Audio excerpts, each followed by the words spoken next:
طیبۃ انک سمیع الدعاء فنادته الملائکۃ وهو قائم یصلی فی المحراب. ابھی وہ محراب میں کھڑے ہی تھے، فرشتے آ کر کے بشارت دینے لگے، اے زکریا آپ کو مبارک ہو، اللہ آپ کو یحییٰ علیہ السلام کی شکل میں ایک بیٹا دینے والا ہے. بیٹا بھی دے رہا ہے لیکن ساتھ میں نبی بنا کر دے رہا ہے.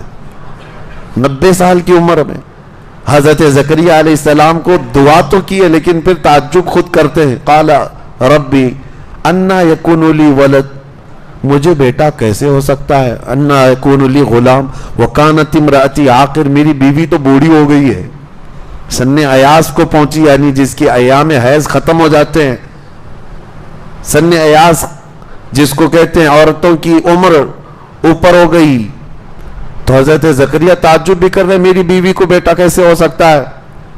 فرشتوں نے کہا قال کذالک اللہ یفعل ما یشاء، اور اب فرماتا ہے وہ اللہ ایسے ہی چاہتا ہے کہ تمہیں اسی حالت میں بیٹا ہو. میرے عزیزو، اب یہاں پر ایک نقطہ عرض کرنا ہے. یہ جو لفظ ہے نا یہ بہت اہم ہے. ہنالک دعا زکریا ربہ. حضرت زکریا علیہ السلام نے محراب مریم میں کھڑے ہو کر کیوں دعا کیا جبکہ وہ خود نبی ہیں؟ اور حضرت مریم کون ہے؟ نبی نہیں ہے، اللہ کی ایک ولیہ ہے. بات یہ سوچنے کی ہے، ایک نبی کی دعا ولی کی بیٹھک پر قبول ہو سکتی ہے تو پھر ایک امتی کی دعا ایک ولی کے مقام پر کیوں نہیں قبول ہوتی؟ نسبتوں کا احترام قرآن نے ہمیں بتایا ہے. پوری بیت المقدس مسجد اقصی کہیں بھی دعا کرتے، لیکن قرآن میں ہے جہاں بی بی مریم بیٹھتی تھی وہیں حضرت زکریا علیہ السلام نے دعا کیا. پتہ یہ چلا کہ دعاؤں کی قبولیت کی کچھ جگہیں بھی ہوتی ہیں جہاں جا کر کے دعا کریں تو فوراً اللہ قبول فرماتا ہے. اسی طرح فتاوی رضویہ شریف میں اعلیٰ حضرت نے وہ مقامات گنائے ہیں جہاں سب سے جلدی دعائیں قبول ہوتی ہیں. میں آپ کو ایک جگہ بتا دوں اعلیٰ حضرت نے جو لکھا ہے، بہت سارے مقامات لکھے ہیں، ان میں ایک جگہ امام اہل سنت فرماتے ہیں سب سے تیز دعا قبول ہونے کا مقام اجمیر معلیٰ غریب نواز کا دربار ہے. مجھے حیرت ہوتی ہے، بریلی کے نام سے کچھ لوگ چڑھتے ہیں، اعلیٰ حضرت کے نام سے کچھ لوگوں کو تکلیف، جبکہ اعلیٰ حضرت نے خود یہ لکھا ہے فتاوی رضویہ شریف میں کہ دعاؤں کے قبول ہونے کی جو جگہ ہیں ان میں سے ایک جگہ اجمیر معلیٰ غریب نواز کا دربار ہے. میرے عزیزو، یہ قرآن پاک سے ثابت ہے کہ جہاں اللہ کے اولیاء بیٹھتے ہیں وہاں دعائیں قبول ہوتی ہیں. بہرحال یہ آل عمران، پھر حضرت بی بی مریم وہیں پلی بڑھی، جوان ہوئی، یہاں تک کہ ان کی جوانی تک کسی بھی مرد نے ان کو چھوا تک نہیں، ان کو چھوا بھی نہیں. حضرت بی بی مریم، اور اس کے بعد پھر اللہ رب العزت کی مرضی تھی کہ جبرائیل امین علیہ السلام کو بھیجا اور انہوں نے آ کر ان پر ایک پھونک ماری. جب حضرت بی بی مریم جوان ہوئی تب کی بات، حضرت مریم حاملہ ہو گئی اور پھر حضرت عیسیٰ علیہ السلام کی ولادت ہوئی. انشاءاللہ سورہ مریم 16ویں پارے میں جب آئے گا تو حضرت عیسیٰ علیہ السلام کے متعلق تفصیلاً میں انشاءاللہ عرض کروں گا. آج عمران کون ہے، آل عمران کون ہے، وہ میں نے بتایا. عمران حضرت عیسیٰ علیہ السلام کے نانا ہیں، اور آل عمران حضرت بی بی مریم اور حضرت عیسیٰ علیہ السلام کو آل عمران میں شمار کیا جاتا ہے. یہ آل عمران ہے. ان آیات میں نے اس سے قبل بھی بیان کیا اور ریکارڈ موجود ہوگا کہ جب عورتیں تمہاری حاملہ ہوں یا ولادت کا وقت قریب آئے تو یہ 2 آیتیں ہیں، قرآن شریف یہ 2 آیتیں وہ تلاوت کریں، نہایت آسانی کے ساتھ ان کی ولادت بھی ہوگی، اور صرف ولادت نہیں بلکہ نیک و صالح اولاد ہوگی. یہ آیتیں میں صرف اور صرف سورہ آل عمران کی آیت نمبر یہ اناؤنس کر دوں گا کیونکہ بعد میں بہت سارے لوگ پوچھتے رہ جاتے ہیں. آیت نمبر 36 اور آیت نمبر 37 سورہ آل عمران کی، یہ 2 آیتیں جب بھی عورتیں حمل سے ہوں تو وہ یہ تلاوت کریں، اور ولادت کی آسانی کے لیے سب سے بہترین آیتیں. اس کے بعد اور 2 آیتیں اس سے قبل کی تفسیر میں بھی میں نے ریکارڈ کیا ہے، آج پھر آپ کو بتاتا ہوں. دو آیتیں ایسی ہیں آج ہم نے تلاوت کی ہے، جیسا بھی تم پر بوجھ ہو قرض کا، جیسی بھی بے روزگاری ہو، یہ دو آیتیں عشاء کی نماز کی سب سے آخری 2 رکعت نفل نماز میں 5 مرتبہ پڑھتے رہے ہیں۔ یہ تجربے کی بات میں بتا رہا ہوں، بہت تیز اثر کرتی ہیں اور اللہ تعالیٰ اس بندے کو بے نیاز فرماتا ہے۔ ہر طرح کے بوجھ سے اللہ تعالیٰ اسے بے نیاز فرماتا ہے۔ وہ آیتیں ہیں تولج اللیل فی النہار وتولج النہار فی اللیل، نہیں بلکہ اس سے پہلے قل اللہم مالک الملک تؤتی الملک من تشاء وتنزع الملک ممن تشاء وتعز من تشاء وتذل من تشاء بیدک الخیر انک علی کل شیء قدیر۔ اس کے بعد والی آیت، یہ دونوں آیتیں یاد کر لیں۔ اور پھر فرمایا گیا کہ اگر کوئی محکوم ہے، مزدور ہے، ان آیتوں کی تلاوت کرے، اللہ کبھی بھی اس پر کسی کو غلبہ نہیں دے گا، کوئی اس کے اوپر حکومت نہ کر سکے گا۔ اللہ رب العزت کی قدرت غالب ہے، اور جو بندہ اس کی تلاوت کرتا ہے وہ ہمیشہ سرخرو رہے گا، سر بلند رہے گا اور محکومیت سے محفوظ رہے گا۔ اور ہمیشہ یہ تمنا بھی کرنا چاہیے، میرے آقا صلی اللہ علیہ وسلم دعا بھی کرتے تھے، نعوذ بک من غلبۃ الدین وقہر الرجال، اے اللہ میں تیری پناہ مانگتا ہوں قرض کے بوجھ سے اور لوگوں کی حکومت سے، لوگوں کی محکومی سے۔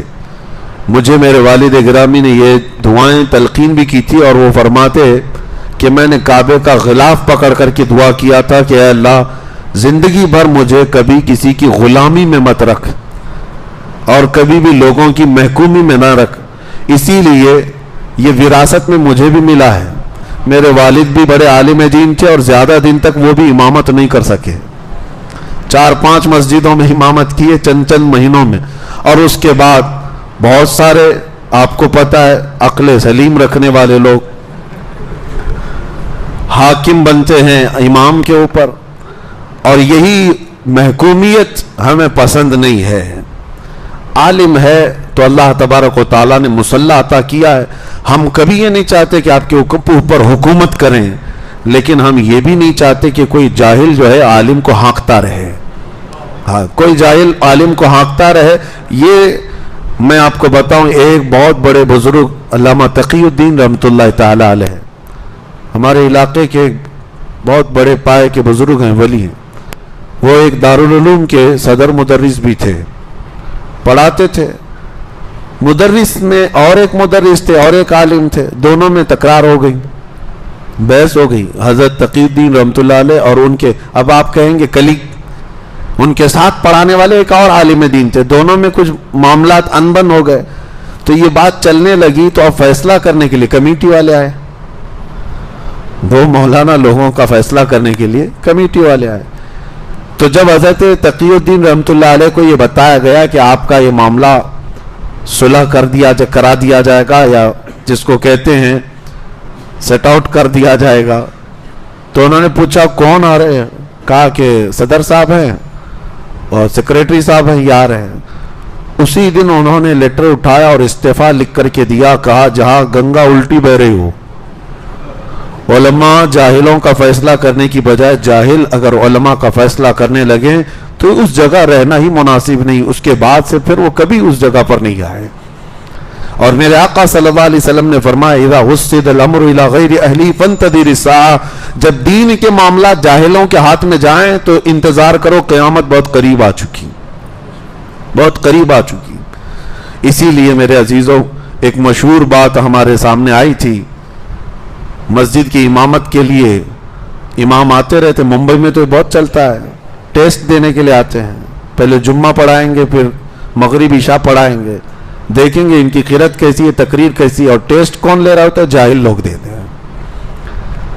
ایک امام صاحب مسجد کی امامت کے لیے آئے، اپلائی کیے، جمعہ پڑھایا انہوں نے، اس کے بعد بیٹھے کمیٹی والے لوگ ٹیسٹ لینے کے لیے کہ حضرت ہم تھوڑا بہت آپ سے پوچھیں گے، اس کے بعد امامت پہ رکھیں گے۔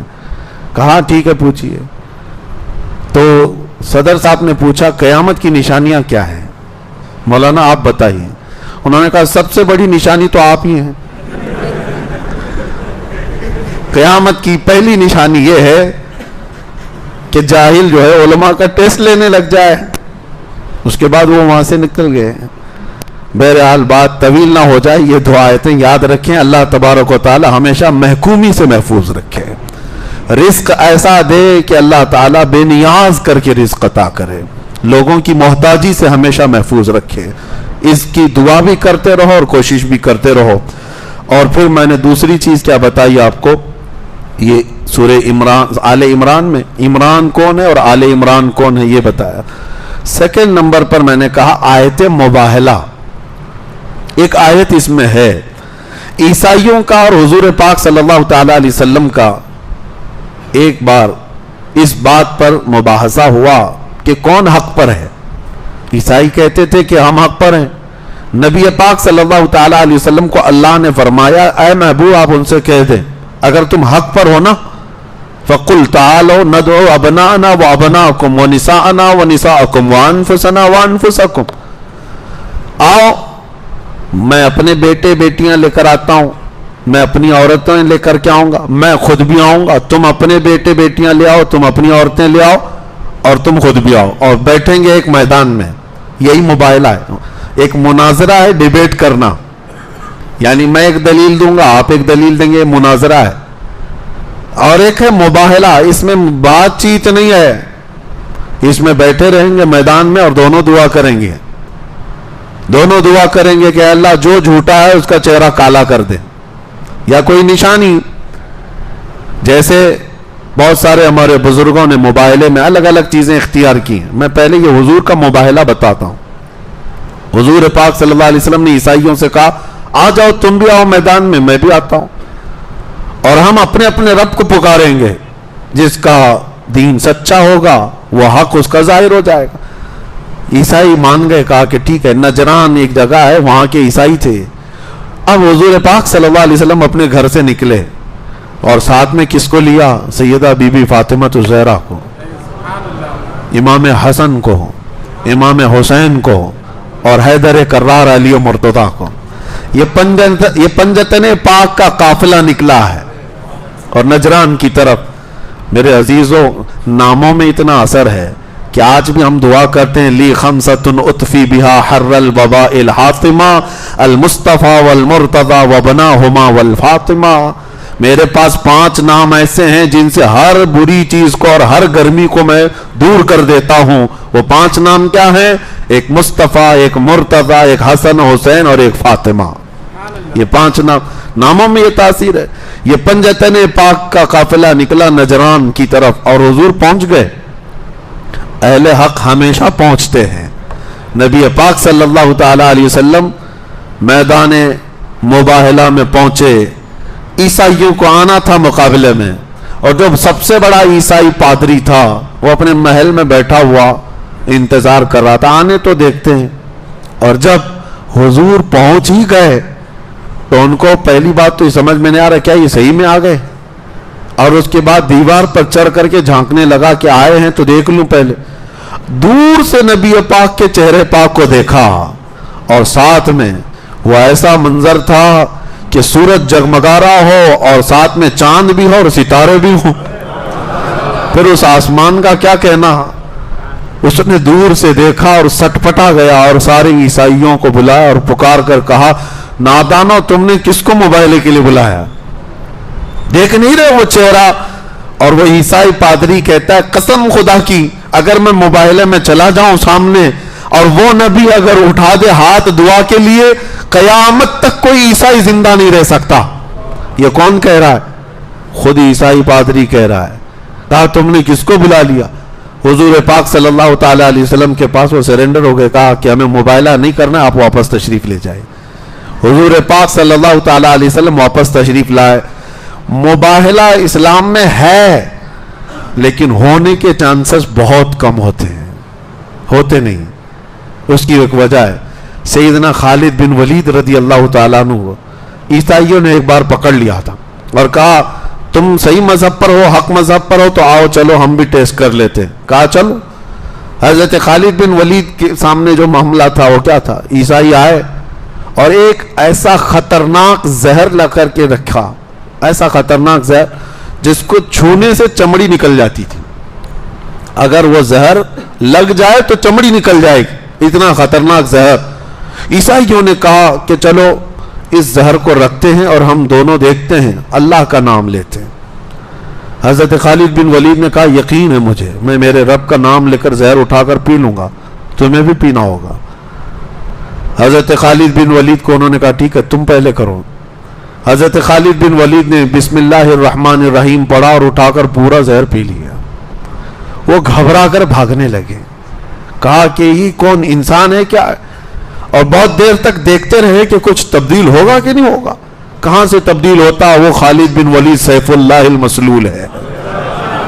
کچھ نہیں ہوا، اللہ کے نام سے پیا۔ عیسائیوں نے کہا کہ یہ کچھ جادو کر دیا تم نے، ہو سکتا ہے یہ جادو ہوگا شیشی پر یا بوتل پر۔ حضرت خالد بن ولید نے کہا پورا نہیں، جو بچہ ہے اس میں وہی چاٹ لو جو بچہ ہے۔ لیکن ان میں سے کسی کی ہمت اور طاقت نہیں ہو سکی کہ اس زہر کو چکھ بھی سکے۔ ہر زمانے میں یہ ہوا ہے۔ عزیزان گرامی اوقات، آگ میں جانے کا جو مباہلے کا معاملہ ہے یہ بھی کوئی پہلی مرتبہ نہیں تھا۔ لوگ مجھے آج پوری دنیا میں تقریباً اسی نام سے جانتے بھی۔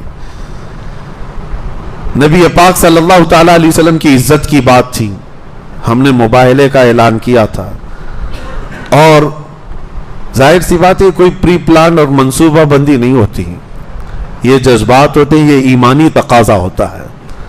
ہم نے بہت دنوں تک دیکھا ان کو ڈیبیٹ کرنے کا کوئی مسئلہ ہی نہیں، اور ان کے میدان ہے، ان کا میز ہے، ان کے ٹٹو ہیں، ان کا میڈیا ہے، جس کو چاہے لڑاتے رہیں۔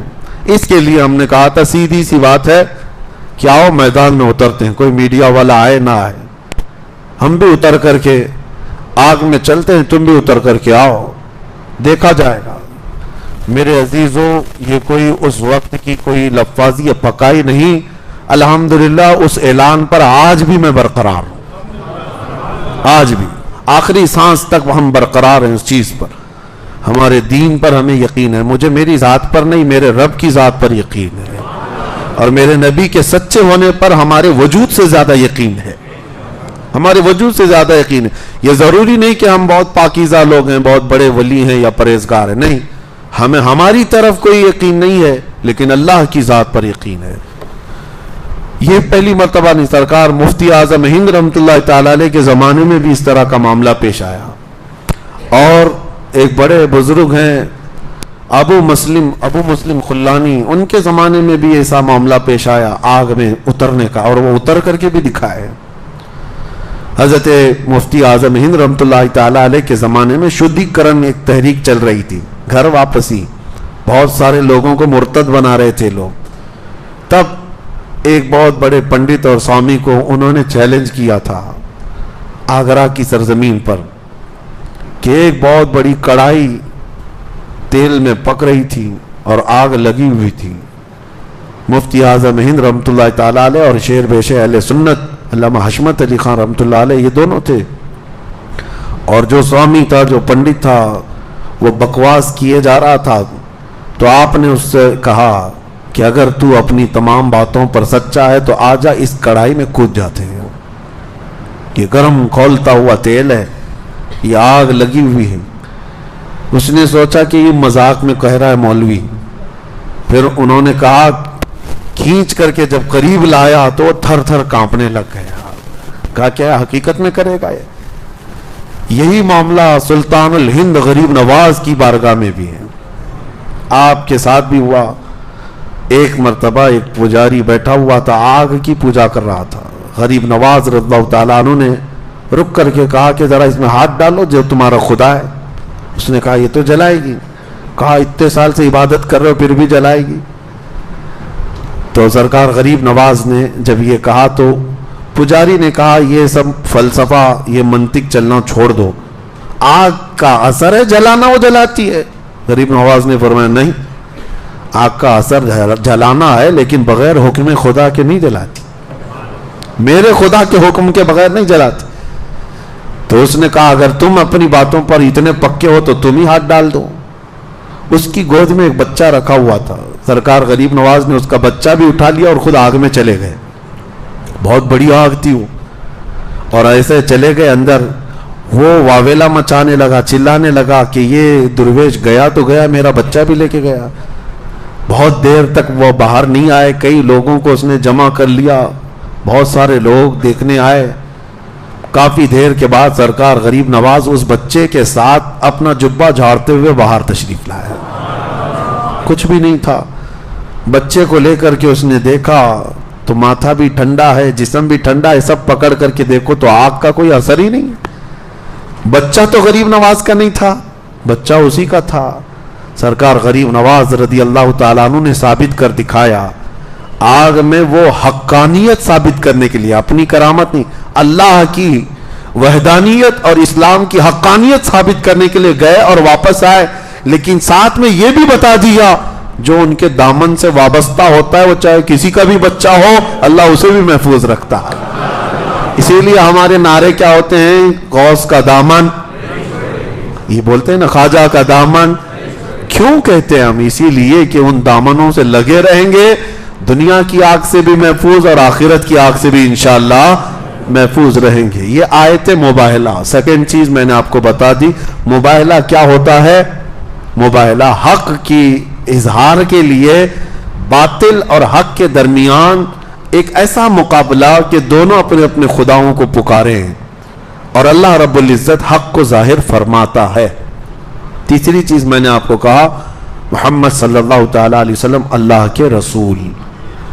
یہ معاملہ حضور کی وفات کے وقت, میرے عزیزو, ہمارا اسلام ایسا ہے جو کسی شخص پر ڈیپینڈ نہیں ہے, کسی بھی شخص پر ڈیپینڈ نہیں ہے. کوئی اگر یہ سوچتا ہے کہ مجھ سے ہی سب کچھ چل رہا ہے اور میں نہیں رہوں گا تو دین کا نظام نہیں چلے گا, تو یہ خام خیالی ہے. امت میں بڑے بڑے علماء آئے, صحابہ آئے, فقہاء آئے, لیکن کیا اسلام رکا ان کے جانے کے بعد؟ سرکار غوث پاک کا اپنا زمانہ تھا, لیکن ان کے انتقال کے بعد کیا اسلام ختم ہوا؟ غریب نواز کے بعد اسلام ختم ہوا؟ کسی کے بعد نہیں. اسلام جو ہے کسی شخص سے ڈیپینڈ نہیں. اللہ تعالیٰ اپنے دین کی خدمات کسی سے بھی لیتا ہے, لیکن یہ دین صبح قیامت تک رہے گا. نبی پاک صلی اللہ علیہ وسلم کی وفات کے بعد یہ دین نہیں رکا, تو پھر اب کسی اور کے بعد کیوں رکے؟ حضور کا جب انتقال ہوا تو صحابہ میں ایک بہت بے چینی تھی, بہت بے چینی تھی. صحابہ اکرام ایسی کیفیت میں تھے کہ ان کو بتانا مشکل ہے, لیکن صدیق اکبر نے یہی آیت تلاوت کی تھی جو آج ہم نے تلاوت کی. وما محمد الا رسول قد خلت من قبله الرسل افإن مات أو قتل انقلبتم على اعقابكم ومن ينقلب على عقبيه فلن يضر الله شيئا. حضرت ابو بکر نے منبر پر کھڑے ہو کر کے آیت تلاوت کی. حضرت عثمان غنی کو صحابہ بتاتے ہیں ایسی حالت تھی جیسے بچوں جیسی حالت ہو گئی تھی. حضرت علی پتھر کی طرح جامد کھڑے ہو گئے تھے, کوئی ہلائے تو ہلتے نہیں تھے. صحابہ جہاں تھے وہیں دیواروں سے کوئی چپکے ہوئے کھڑے تھے. حضرت عمر تو تلوار نکال کر کہہ رہے تھے کہ کوئی کہے گا کہ میرے نبی کا انتقال ہوا میں گردن مار دوں گا. حضرت عمر تسلیم کرنے کو تیار نہیں. وہ کہہ رہے تھے کہ جیسے موسیٰ علیہ السلام کوہ طور پر گئے تھے اللہ سے کلام کرنے کے لیے, ہمارے نبی بھی گئے ہیں, وہ واپس آئیں گے. حضرت عمر کی غلبہ محبت تھا سب کے اندر. حضرت ابو بکر نے اس وقت یہ آیت تلاوت کی. کہا کیا اس آیت کا معنی؟ محمد اللہ کے ایک رسول ہیں, ان سے پہلے بھی رسول آئے اور چلے گئے. اور حضرت ابو بکر کہتے ہیں تم میں سے جو محمد صلی اللہ علیہ وسلم کی عبادت کرتا تھا وہ سن لے کہ محمد صلی اللہ علیہ وسلم کا انتقال ہو چکا, اور جو اللہ کی عبادت کرتا تھا وہ اللہ حی اور قیوم, کل بھی زندہ تھا, آج بھی زندہ, ہمیشہ زندہ رہے گا. تم کس کی عبادت کرتے ہو؟ صحابہ اسی وقت کھڑے ہوئے اور کہا ہم کو تو ہمارے نبی نے صرف اللہ کی عبادت سکھائی, وہ اللہ حی اور قیوم ہے, ہمیشہ زندہ ہے. پھر سب صحابہ کھڑے ہو گئے. نبی پاک صلی اللہ تعالیٰ علیہ وسلم کے وصال کے بعد سب کو کھڑا کرنا یہ معمولی کام نہیں تھا. یہ صحرا حضرت ابو بکر صدیق کے سر جاتا ہے. میرے عزیزو یہ بہت بڑی بات ہے. غم میں ایسا ہوتا ہے کہ کبھی اگر آپ کے گھر میں آپ کے باپ سب سے اہم ہو, باپ کا انتقال ہو جائے تو گھر سونا سونا ہو جاتا ہے, لوگ بیٹھے رہ جاتے ہیں, کچھ کرتے نہیں. سمجھ میں نہیں آتا کرے کیا. وہ تو امت کے آقا، ہم غریبوں کے والی تھے، وہ صحابہ کی آنکھوں کی ٹھنڈک تھے. جس دن میرے آقا انتقال کر گئے، مدینے والے کہتے ہیں اس سے زیادہ کالا، یعنی اس سے زیادہ تاریک دن، اندھیرا مدینے میں کبھی آیا ہی نہیں جس دن حضور کا انتقال ہوا تھا. اور مدینے والے کہتے ہیں جس دن حضور ہجرت کر کے مکہ سے مدینے آئے تھے، اس دن سے زیادہ روشن دن ہم نے مدینے میں کبھی دیکھا ہی نہیں. یہ مدینے والوں کا عقیدہ بھی تھا. میرے عزیزوں، یہ آپ کو یہاں سے مجھے یہ بتانا ہے کہ اگر کوئی شخصیت ایسی ہے جس سے پورے لوگ جڑے ہوئے ہیں، تو آپ یہ سمجھ لیں اس شخصیت کے انتقال کے بعد کام ختم نہیں ہونا چاہیے. ہمارے دین کا نظام ایسا ہے، اللہ اور اس کے رسول کے لیے کام کرو، کسی شخص کے لیے نہیں. آج لوگ اگر مجھ سے جڑے ہوئے ہیں تو میں ان سے بھی کہوں گا میرے لیے کوئی کام نہ کرے. میں آج ہوں جس طرح سے، کل میں بھی مر جاؤں گا. جب ہمارا جنازہ نکل جائے تو یہ نہیں کہ ان کے لیے ہم کرتے تھے وہی چلے گئے تو ہم چھوڑ دیے، تو گویا کہ تم اللہ اور اس کے رسول کے کاموں پر نہیں تھے، شخصیت پرستی تھی. اسی لیے آج سے یہ عادت ڈال لو، کوئی ہو یا نہ ہو، مجھے اللہ اور اس کے رسول کی رضا کے لیے کام کرنا ہے.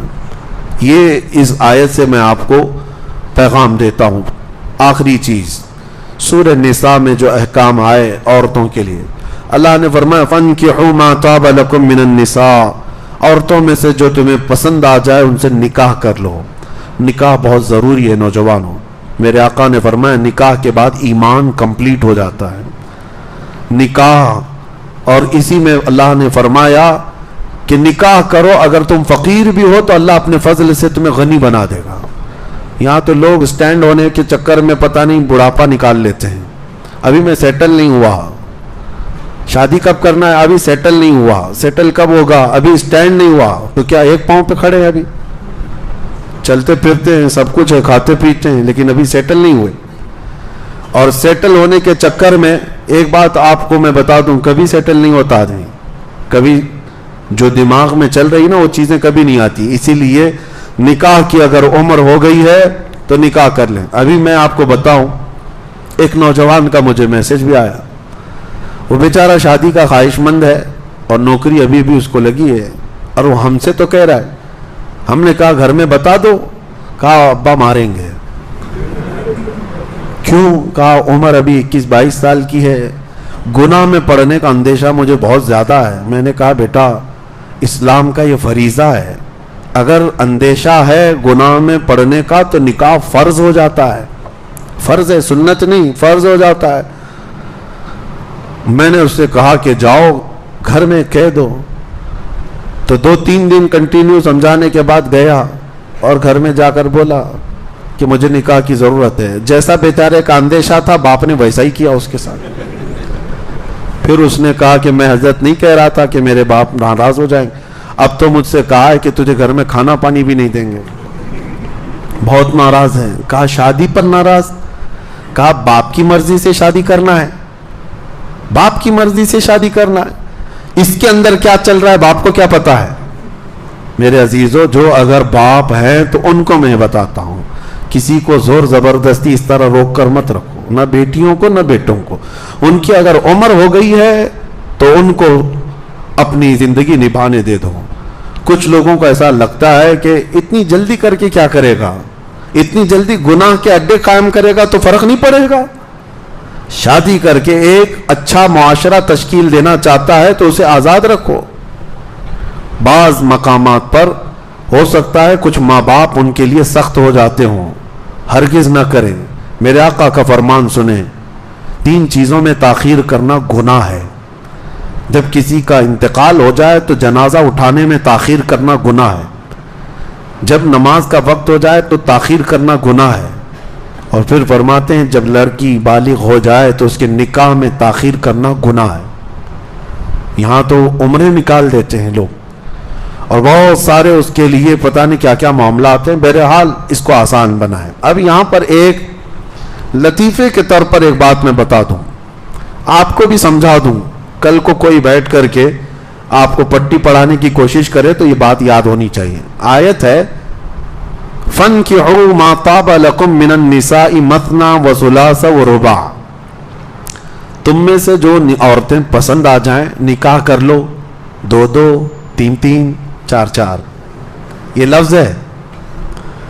دو مثنا کا مطلب ہوتا ہے 2-2، ثلاثہ کا مطلب ہوتا ہے 3-3، رباع کا مطلب ہوتا ہے 4-4. ویسے بھی میں آپ کو بتاؤں پوری امت جانتی ہے ہماری شریعت میں کتنے نکاح جائز ہیں؟ 4 ہیں. کرنا اور نہیں کرنا یہ الگ مسئلہ ہے. جائز کتنے ہیں؟ 4 ہیں. لیکن میں آپ کو ایک لطیفہ بتاؤں، ایک جماعت ایسی ہے جس نے 18 نکاح جائز کر دیے. ہاں 18 نکاح. شیعہ حضرات میں ایک طبقہ ہے، شیعہ حضرات میں ایک طبقہ ہے، ان کے یہاں 18 تک جائز ہے. کیسے؟ میں بتاتا ہوں. 2-2 4، 3-3 6-4 اور 4-4 8، 8 اور 10. ہاں انہوں نے ایسے کیلکولیٹ کیا ہے. یہ تو اچھا ہے میرے عزیزوں، یہاں 4-4 تک کا لفظ آیا ہے، ورنہ یہ پتہ نہیں کیلکولیشن کہاں تک لے جاتے ہیں. یہ محاورے کا لفظ ہے، محاورے کا لفظ ہے. جیسے اللہ تعالیٰ نے قرآن میں فرمایا منافقین مر جائیں ان کے اوپر تم 70 بار بھی استغفار کرو گے تو اللہ نہیں قبول کرے گا. 70 بار مطلب ایک تعداد بتانے کے لیے کہا گیا، ایسا نہیں کہ 70 بار کرے گا اس سے زیادہ کرے گا تو معاف ہو جائے گا. کچھ ورڈز ایسے ہوتے ہیں جو محاورے کے لیے استعمال کیے جاتے ہیں. آپ کو اگر آپ سے یہ کہا جائے پانی پی رہے تھے آپ، پورا گلاس اٹھا کر کے پینے لگے، میں نے کیا کہا 3 گھونٹ پیو، ایک بار کر کے پیو. کیا کہا؟ ایک بار. ایک کا مطلب کیا ہوا؟ 2 ہو گئے. میں نے ایک لفظ جو ہے نا 2 بار استعمال کیا. ایک بار کہو، ایک بار استعمال کرو. اس کا مطلب وہ نہیں ہوتا کہ 2 ہو گئے. تو یہ اگر کوئی کل کو پٹی پڑا ہے ہمارے نوجوانوں کو اور 18 دماغ میں ڈالنے لگے تو سمجھ لینا کہ یہ کہاں سے آ رہی ہے بات. اسی لیے میرے عزیزوں، ہاں بہرحال اللہ تعالیٰ نے 4 تک ہمارے لیے اجازت رکھی ہے. اس پر بھی آج ہمارے ملک میں کئی پاکھنڈیوں کو درد ہے، پھر 18 پر کیا واویلا مچے گا. 4 پر ہی ان کو تکلیف بہت زیادہ ہے. 18 کا اگر شوشہ چھوڑ دیا جائے پتہ نہیں. آپ کو یہ بات بھی بتا دوں 4 پہ تکلیف کیوں ہے. 4 مسلمان کرتا نہیں الگ بات ہے، بہت مشکل سے کسی کی 2 نہیں، 2 ہیں اور 4 تک جانا اب کے زمانے میں بہت مشکل ہے. لیکن اسلام نے ایک دروازہ کشادہ رکھا ہے. آپ کو اس کی حکمتیں بھی معلوم ہونی چاہیے. عورتوں کی تعداد مردوں سے زیادہ ہے. آپ کہیں پر بھی جا کر کے معلومات حاصل کر لیں، مردم شماری میں بھی آپ کو مل جائے گا. کئی علاقے ایسے ہیں جہاں عورتوں کی تعداد مردوں سے زیادہ ہے. اور پہلے کا دور ایسا تھا کہ جنگوں میں سب سے زیادہ کون شریک ہوتے؟ نوجوان لوگ. اور جب وہ شہید ہو جاتے تو ان کی بیوائیں کیا کرتی؟ کیا وہ زندگی بھر ایسی بیٹھی رہتی؟ تو جو باحیات ہیں ان کو حکم ہوا کہ تمہاری ایک بیوی ہے تو کوئی اور ایک بیوہ اور ایک کو رکھ لو، تاکہ وہ فاحشہ ہونے سے وحشہ ہونے سے تو بہتر ہے کہ کسی کی بیوی بن کر کے زندگی گزارے. یہ اسلامی حکمت ہے. کسی عورت کو اسی طرح آزاد چھوڑ دینا اس سے بہتر ہے کہ کسی کی بیوی بن کر کے وہ گھر سنبھالے. یہ اسلام کی حکمت ہے. لیکن ان کو کیا سمجھ میں آئے جن کی بیویاں ہی نہیں ہیں؟ ان کو کیا سمجھ میں آئے؟ یہاں تو ہمارے ہاں حالات ایسے ہیں 3 طلاق پر وہ بیچارہ قانون بنا رہا ہے جو کبھی بیوی کو رکھا ہی نہیں. معاملات آپ کو سمجھ میں آ رہے ہیں. اور اتر پردیش میں یہ کون سا قانون؟ بچے کنٹرول کرنے کا قانون بنا رہا ہے. اور کون بنا رہا ہے؟ عجیب حال ہے. جو پورا سنیاس لے کر بیٹھے ہیں وہ بچوں کے کنٹرولنگ پہ قانون بنا رہے ہیں. جن کو پتہ ہی نہیں بچے پیدا کیسے ہوں، جن کو پتہ ہی نہیں بچے پالے کیسے جاتے ہوں. یہ عجیب معاملات ہے. جس کی بیوی نہیں وہ بیویوں پہ قانون بنائے، جس کے بچے نہیں وہ بچوں پہ قانون بنائے. یہاں پر اب میں آپ کو بتاؤں، میرے مصطفیٰ کریم صلی اللہ علیہ وسلم نے عورتوں کے حقوق بیان کیے پوری کائنات کو، لیکن حضور نے 10 نکاح کر کے عورتوں کو سنبھال کر کے بھی دکھایا ہے، ان عورتوں کو نباہ کر کے بھی دکھایا ہے. یہ اپنی اپنی بات ہے. بہرحال تعدد ازواج پر آج وہ لوگ اعتراض کرتے ہیں. بہت عجیب و غریب بات ہے, بہت عجیب و غریب بات ہے. ہمارے ملک میں سب سے زیادہ جو دھرم ہے, جو ریلیجن ہے, وہ سناتن ہے, ہندو دھرم ہے. اور ان کے اگر کچھ لوگ اس طرح کے 4 بیویوں پر اعتراضات کرتے ہیں تو مجھے حیرت ہوتی ہے, کیونکہ شاید انہوں نے اپنی مقدس کتابیں نہیں پڑھی. کرشنا جی کی کتنی بیویاں تھیں شاید پتہ ہی نہیں.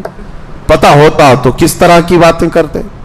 بہت سارے ان کے مقدس جو شخصیات ہیں ان کی بیویوں کی تعداد انہیں پتہ ہی نہیں. کسی کی 100 ہے, کسی کی 200 ہے, بہت ہے.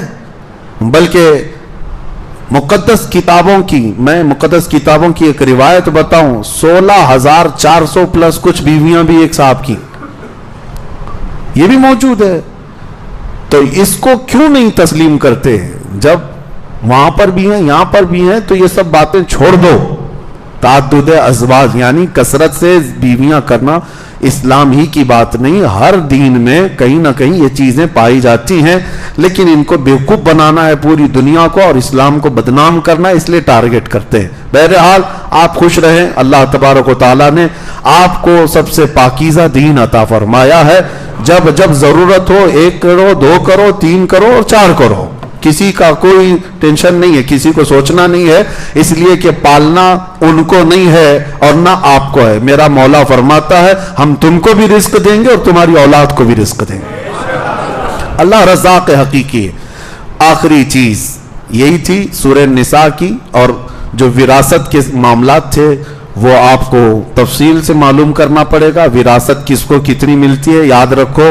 اگر کسی کا حق آپ نے ایک بالشت زمین کسی کی ہڑپ کر کے رکھ لیے, حضور پاک صلی اللہ علیہ وسلم فرماتے ہیں کل قیامت کے دن پوری زمین اٹھا کر اس کے گلے کا طوق بنا کر ڈالی جائے گی.